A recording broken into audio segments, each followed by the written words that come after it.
नमस्कार मेरे प्यारे मित्रों, एक बार फिर से स्वागत है आप सबका आपके अपने चैनल देव अनमोल बचन पर। और इस वीडियो में दोस्तों आज हम अपने इस वीडियो के माध्यम से कहानी के जरिए आप सबको ये बताने वाला हूँ कि दो तरह के लोग होते हैं इस दुनिया में।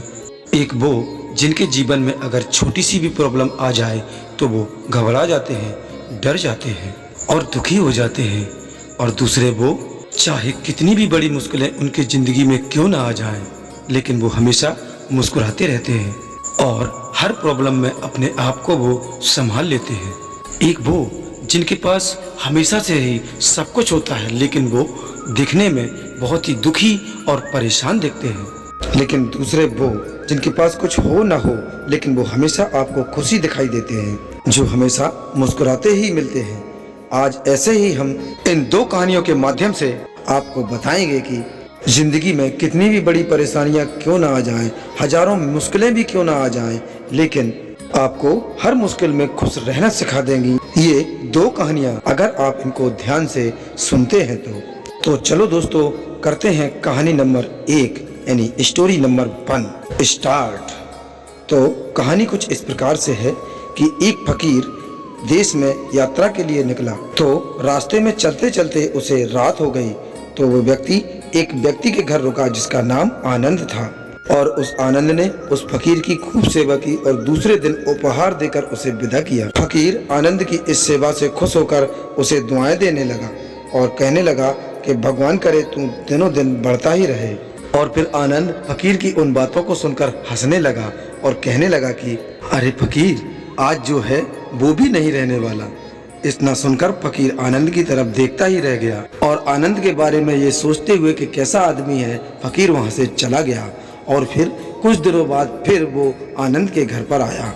तो आनंद के घर पर वह फकीर आकर देखता है कि उसका सारा धन, सारी संपत्ति, सब कुछ खत्म हो गया। और वहाँ के लोगों ने उस फकीर को ऐसा बताया कि अब आनंद जो है गांव के किसी बड़े आदमी के यहाँ नौकरी करता है। और फिर वो फकीर उस जगह भी आनंद से मिलने गया, लेकिन आनंद ने उस अभाव में भी फकीर का खूब स्वागत किया। आनंद ने फटी पुरानी चटाई पर उस फकीर को बैठाया और रूखी सूखी जो रोटी थी वो फकीर को दी। लेकिन जब फकीर सुबह वापस जाने लगा तो उसकी आंखों में आंसू थे और भगवान से शिकायत करने लगा कि हे भगवान, ये तूने क्या किया। तो फिर आनंद फिर हंसा और उस फकीर से बोला कि हे फकीर, तू क्यों दुखी हो रहा है। ईश्वर हमें जिस हाल में रखे, हमें उस हाल में खुश रहना चाहिए। उस ईश्वर को धन्यवाद देना चाहिए। समय सदा बदलता रहता है और सुनो, ये भी नहीं रहने वाला। फकीर ने देखा और सोचने लगा कि मैं तो सिर्फ भेष से फकीर हूँ, लेकिन सच्चा फकीर तो तू है आनंद। इतना कहकर वह फकीर वहाँ से चला गया। कुछ दिनों बाद वह फकीर फिर यात्रा के लिए निकला और फिर से आनंद के घर की ओर आनंद से मिलने के लिए गया। तो उस फकीर ने देखा कि अब तो आनंद जमींदारों का भी जमींदार बन गया है। उसे मालूम हुआ कि जिस जमींदार के यहाँ आनंद नौकरी करता था उस जमींदार की कोई संतान नहीं थी, इसलिए मरते समय उस जमींदार ने अपनी सारी जायदाद आनंद को दे दी। इतना जानकर फकीर बहुत खुश हो गया और उसने कहा कि अच्छा हुआ कि वो जमाना गुजर गया और अब भगवान करे कि तू ऐसा ही बना रहे। तो फिर इस बात को सुनकर आनंद ने मुस्कुराते हुए कहा, फकीर, अभी भी तेरी नादानी बनी ही हुई है। तो फकीर ने आनंद से पूछा कि क्या ये भी नहीं रहने वाला। तो आनंद ने उत्तर दिया कि हाँ, क्योंकि अब या तो ये चला जाएगा या फिर इसे अपना मानने वाला चला जाएगा, क्योंकि यहाँ पर कुछ हमेशा रहने वाला है ही नहीं। और अगर कोई चीज शाश्वत है तो वो है आत्मा, हमारे मन की शांति, हमारे मन का सुकून। लेकिन और बाकी जो कुछ भी है वो हमेशा रह ही नहीं सकता। फकीर ने आनंद की बातों को बहुत ध्यान से सुना और फिर वहाँ से चला गया। अब कुछ सालों बाद जब फकीर उस गांव से गुजरा तो देखा कि उस गांव में आनंद का वो महल तो है, लेकिन उसमें आनंद नहीं है, क्योंकि अब उसमें कबूतर गुटरगू कर रहे हैं। क्योंकि अब वहाँ पर आनंद नहीं था, क्योंकि उसकी मृत्यु हो चुकी थी। कह रहा है आसमां, ये समा कुछ नहीं, रो रही हैं सब नमें, नौरंगे जहां में कुछ भी नहीं।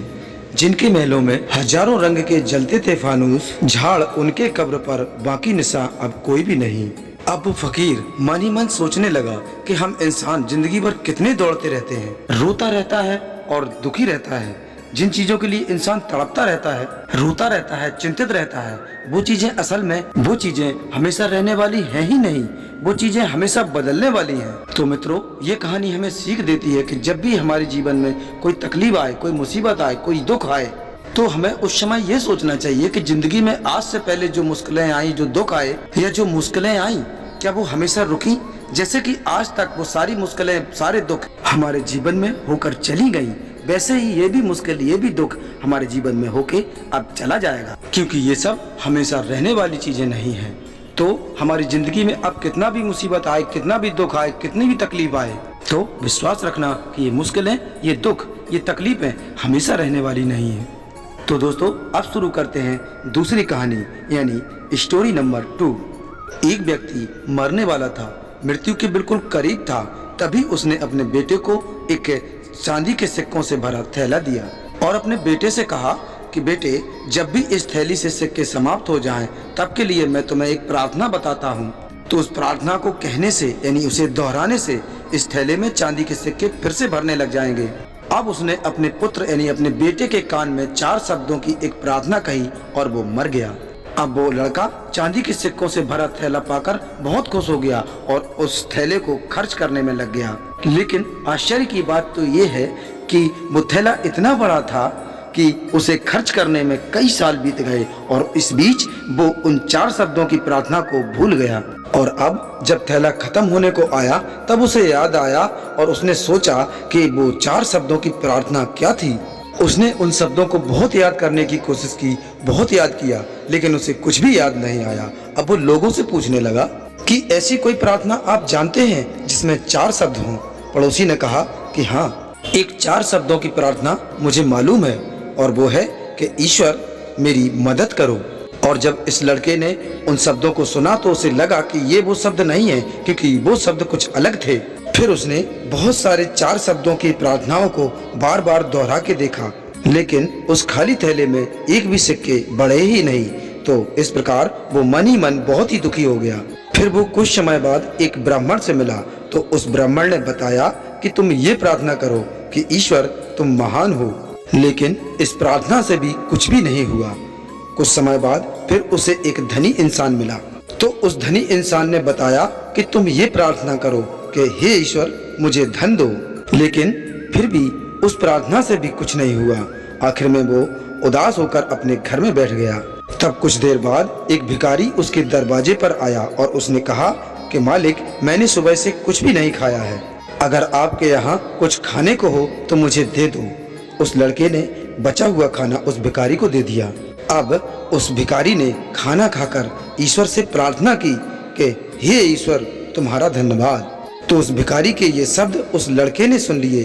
तो इन शब्दों को सुनते ही वो लड़का चौंक पड़ा और कहने लगा, अरे यही तो वो 4 शब्द थे। और फिर उसके वो 4 शब्द दोहराने से कि हे ईश्वर तुम्हारा धन्यवाद, उसका वो खाली थैला चांदी के सिक्कों से भर गया। और दोस्तों, ये कहानी भी हमारी जिंदगी से जुड़ी हुई है, क्योंकि वो खाली थैला हमारी जिंदगी है और वो चांदी के सिक्के हमारी खुशियां हैं। क्योंकि जब तक हम अपनी जिंदगी में शिकायत करते रहते हैं, परेशान होते रहते हैं, तब तक हमारी जिंदगी के उस खाली थैले में चांदी के वो सिक्के आते ही नहीं, यानी खुशियों के सिक्के आते ही नहीं। लेकिन जब हम सारी शिकायतों को भूलकर परमात्मा को दिल से धन्यवाद देते हैं, अपनी प्रकृति को दिल से धन्यवाद देते हैं और शुक्रिया अदा करते हैं, तो हमारी जिंदगी में भी खुशियों के सिक्के भर जाते हैं। तो मित्रों, याद रखना एक बात कि जो इंसान शिकायतों से हमेशा भरा रहता है, वो कभी भी सुखी नहीं रह सकता। और जो इंसान हमेशा धन्यवाद के भाव से, हमेशा शुक्राने के भाव से भरा रहता है, हमेशा तसल्ली पूर्वक रहता है, वो इंसान आपको हमेशा खुशियों से भरा मिलेगा।